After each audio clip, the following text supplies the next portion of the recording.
તુવરનું સેટિંગમાં તમારે અહીંયા આગળના પટ્ટા જે 3 પટ્ટા છે અંદરની સાઈડ થ્રેસરની સાઈડ અને પંખાના 2 પટ્ટા પણ થ્રેસરની સાઈડ રાખવાના છે, જેને ડબલ શાફ્ટિંગ સેટિંગ કહેવાય છે અમારી ભાષામાં.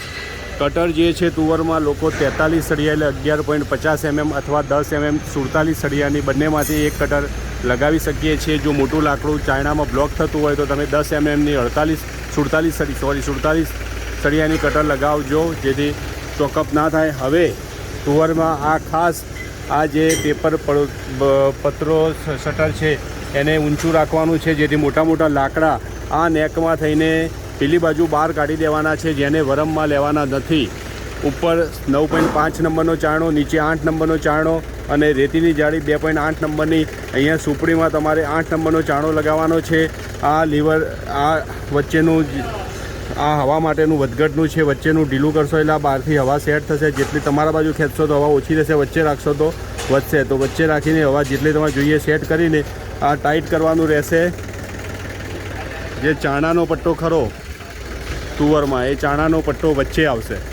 હવે જ્યારે કોઈપણ સમયે તમારે કોઈ ટ્રેક્ટર દબાય છે તો તમે આ ઉપરનું ઢાંકણું ખોલીને કાચો માલ બહાર કાઢી અહીંયા તાવેતાથી તમારે બહારની સાઈડ ખેંચીને બહાર કાઢી દેવાનો છે.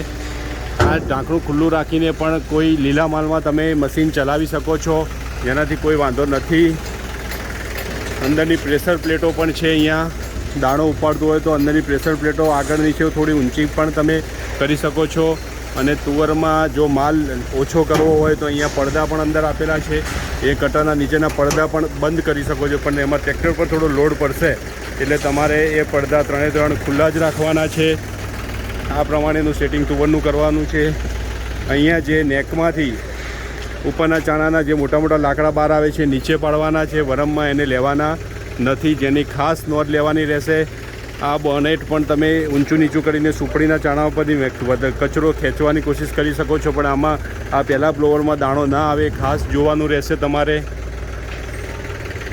ગમે ત્યારે તુવરમાં જેવા પાકમાં ચાણો બ્લોક થતો હોય તો તમારે આ જે ક્રોસ પતરું મારેલું છે 2 બોલ્ટ ઢીલો કરીને એને ખુલ્લું કરી દેવાનું અને લાકડા નેકની બહાર લઈ લેવાના, જેથી ચોક્કસ રિઝલ્ટ આપણને મળે છે.